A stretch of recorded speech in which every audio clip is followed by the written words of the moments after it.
दोस्तों एक दुख है जो मैं आपके साथ शेयर करना चाहता हूँ। काफ़ी दिनों से मुझे मेरे घर में बहुत सारी मक्खियाँ परेशान कर रही हैं। आपको मेरी आंखों में आंसू दिख रहे होंगे दोस्तों, आपको लग रहा होगा मैं मजाक कर रहा हूँ, लेकिन ये दुख की बात है दोस्तों। सच में इन मक्खियों ने मेरा जीना हराम कर दिया। इस वीडियो के अंदर हम लोग बात करने वाले हैं मैड हाउस स्टूडियो के बारे में। अगर किसी को नहीं पता है मैंने अपने हाथ में क्या पकड़ा हुआ है, so it is a mic. फिर से मक्खी आ गई, डायलॉग भी नहीं बोल लेते भाई, मक्खियां में। आज की इस वीडियो के अंदर हम लोग बात करने वाले हैं जंक बॉय के बारे में। इस कहानी का मेन प्रोटैगनिस्ट है यामाजाकी, जो कि एक गूनर है। आप लोगों ने अपनी लाइफ में कभी ना कभी इस डायलॉग को जरूर सुना होगा। सुन बे, जानता है मेरे को, इस काम को ना मैं अपने एल पे रखता हूं, समझा। अब आप लोगों ने तो इस डायलॉग को बस सुना है, लेकिन मैंने लाइव डेमोन्स्ट्रेशन देखा है। जी हाँ दोस्तों, अपनी इन्हीं नंगी आंखों से लाइव डेमोन्स्ट्रेशन। बाबू मैं निन्नी कर लूं थोड़ी देर। ये कहानी लिखी गई है गूनर्स के लिए।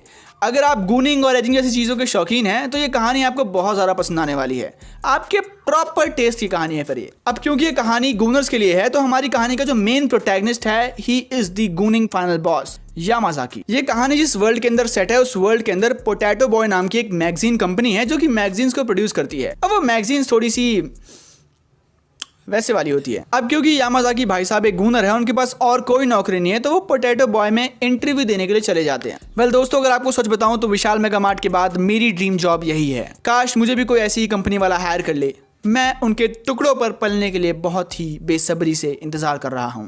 अब देखो, आपको लग रहा होगा कि मैं कहानी क्यों बता रहा हूं, तो दोस्तों ये कहानी क्यों घटिया है, इसको समझने के लिए आपको ये समझना पड़ेगा ये कहानी है क्या। और मैं नहीं चाहता हूं कि आप अपनी जिंदगी के 45 मिनट वेस्ट करें इस कहानी को जाकर देखने में, तो मैं ही बता देता हूं छोटी सी वीडियो के अंदर। अब क्योंकि यामाजाकी भाई साहब एक नंबर के लुच्चे और ठरकी इंसान हैं, तो वो वहां पर जाकर के जो वहां पर औरत बैठी होती है उसके बारे में उल्टे सीधे कमेंट्स पास कर देते हैं। और वो औरत और कोई नहीं बल्कि उसी पोटैटो बॉय मैगजीन की हेड होती है, मतलब बॉस होती है, कुछ भी कह लो यार। तो आपको समझ जाना चाहिए कि अब उसको नौकरी तो नहीं मिलने वाली है। लेकिन यहीं पर आप गलत हो जाते हैं। जो मैं आपको अब आगे बताने वाला हूं ये सुन के आपको समझ आएगा कि एक अमीर व्यक्ति और एक सफल व्यक्ति आखिर सच में सफल और अमीर होते क्यों हैं। देखो क्या है ना कि जो अमीर लोग होते हैं ना, इनको पता है कि कूड़े में से भी सोना कैसे बनाना है। और अगर गलती से वो कूड़ा यामाजाकी है जिसके अंदर सोने के नाम पर कुछ भी नहीं है, तो ये लोग उससे भी काम निकालना जानते हैं। ये औरत यामाजाकी को एक जॉब ऑफर करती है। अब सुनना जॉब क्या है। देखो, पोटैटो बॉय जो है वो एक अडल्ट मैगजीन को प्रोड्यूस करता है, तो ऑब्वियसली उसके अंदर बहुत सारे चित्र होंगे और उन चित्रों को लगाना ही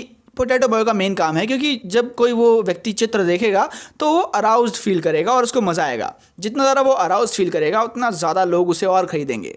ठरक ऐसी काम करती है। तो यूकी यामाजाकी को एक जॉब देती है कि वो उसे फोटोज दिखाएगी। अगर वो फोटो देखने के बाद यामाजाकी अराउज्ड फील करता है तो वो फोटो को वो लोग मैगजीन के ऊपर लगा देगी। लेकिन अगर वो फोटो देखने के बाद यामाजाकी के अंदर कोई भी फीलिंग्स नहीं आती है तो वो लोग उस फोटो को नहीं लगाएंगे। अब आप समझ जाइए कि ये कहानी कहाँ जा रही है। अब ये काम यामाजाकी बहुत ही मजे से कर रहा था, लेकिन तभी एक दिक्कत आ जाती है। तेत्सु नाम का एक बंदा है जो कि कैमरामैन है और वो पोटैटो बॉय के अंदर ही काम करता है। उसे आज एक वो वाली एक्ट्रेस की वीडियो बनाने जाना था, लेकिन किसी कारणवश एक जो लाइटमैन होता है जो कि लाइट दिखाता है वीडियो बनाते वक्त, वो वहां पर नहीं है। तो ये काम तेत्सु को किसी और से करवाना था और इस काम को करने के लिए जो वहां की बॉस है जिसने यामाजाकी को वो काम दिया था, वो उसको ये काम देती है कि भाई तुम चले जाओ लाइट पकड़ लेना जाकर वहां पर। अब देखो, यामाजाकी को पहले पता नहीं होता कि वो जा कहाँ रहे हैं, इसीलिए वो बहुत ज़्यादा अनएक्साइटेड होता है। और इस मक्खी को मैं एक्साइटेड कर दूंगा बिल्कुल। अब मेरा दिमाग खराब हो गया, बहुत ज़्यादा गुस्सा आ रहा है। लेकिन जैसे ही यामाजाकी को तेत्सु बताता है कि वो जा रहे हैं मीका से मिलने के लिए, तो यामाजाकी की खुशी का कोई ठिकाना नहीं था। क्योंकि मीका ही वो औरत है जिसकी वीडियोस यामाजाकी बचपन में देखता था और देखने के बाद गूनिंग करता था। वो लोग वहाँ पर जाते हैं और वो लोग मीका की फ़ोटोशूट कर रहे थे, लेकिन वहाँ पर ना मीका ढंग से फ़ोटोशूट कर नहीं पा रही थी क्योंकि ऑब्वियसली यार उसको ज़्यादा मज़ा नहीं आ रहा था। तो यामाजाकी भाई साहब जाते हैं उसको मोटिवेट करने के लिए। यामाजाकी भाई साहब वहाँ जाते हैं और उसको बताते हैं कि किस तरह से बचपन में जब उसके पास कोई साधन नहीं था एजिंग और गूनिंग करने का, तब वो एक VHS टेप के अंदर फ्रीज बटन का इस्तेमाल करके मीका की फोटोज को जूम कर करके देखकर गूनिंग और एजिंग किया करता था। मुझे इतना ज़्यादा गुस्सा आ रहा था ये देखते वक्त, क्योंकि ऑब्वियसली देखो मैं लड़का हूँ, ये सारी चीज़ें देखने लायक, मतलब मज़ा आता है लड़कों को देखने में, लेकिन मुझे नहीं आ रहा था क्योंकि कोई लॉजिक नहीं था इस चीज़ का। कुछ भी कर रहे थे लोग, कुछ भी। क्योंकि भाई साहब ये एनिमे सच में गूनर्स के लिए ही बनी है।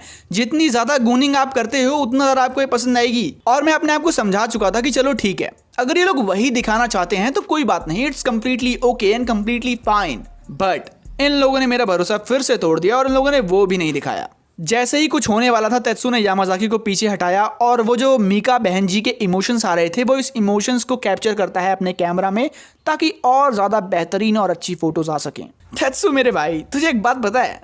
एक बात तुझे पता होनी चाहिए, पता है क्या? तू एक नंबर का कुत्ता है। मतलब जिस एक चीज़ की मैंने इस एनिमे से उम्मीद की कि चलो ये चीज़ में तो ये एनिमे मेरे को धोखा नहीं देगी, तूने वो भी नहीं देखने दिया। क्यों? क्या क्या कमी रह गई? जब इतना सब कुछ दिखाई दिया था तो वो भी दिखाए थे। मैं समझ तो लेता कि इस एनिमे के अंदर लॉजिक क्यों नहीं है। अब इसके बाद इस कहानी के अंदर एक लड़की इंट्रोड्यूस की जाती है जिसका नाम है आकी। अब ये लड़की जो है वो आर्टिकल्स लिखती है, लेकिन इसके आर्टिकल्स लिखने का तरीका थोड़ा सा अलग है। अगर ये आर्टिकल्स लिख रही है भिखारियों के ऊपर तो ये 1 महीने जाकर पहले भिखारियों की जिंदगी जिएगी और उसके बाद आर्टिकल लिखेगी। तो ये आर्टिकल लिख रही थी सोपलैंड्स के बारे में। जिनको नहीं पता है मैं बताता हूँ। सोपलैंड एक ऐसी जगह है जहाँ पर जब आप जाते हो तो आप कुछ पैसे देते हो और उस पैसे देने के बदले में आपको वो मिलता है जिसके लिए आप पूरी जिंदगी इधर उधर हाथ पैर मारते हो।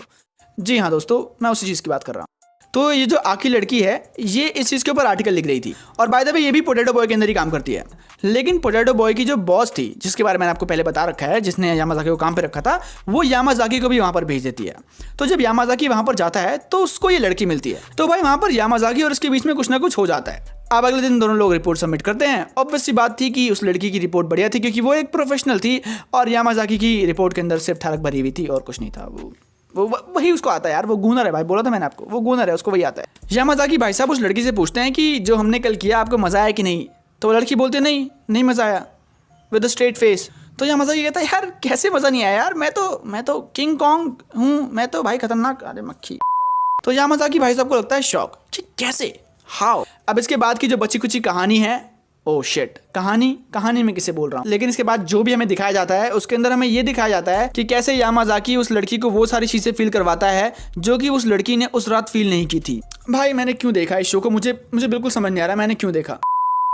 जंक बॉय, पढ़ाई नहीं करोगे अभी तो जॉब नहीं मिलेगी कभी।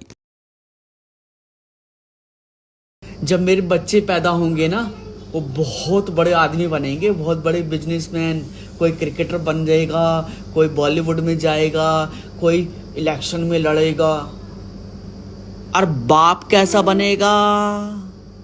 बाप तो मार रहा 15 साल से मुट्ठी और बच्चों से ये उम्मीद कर रहा कि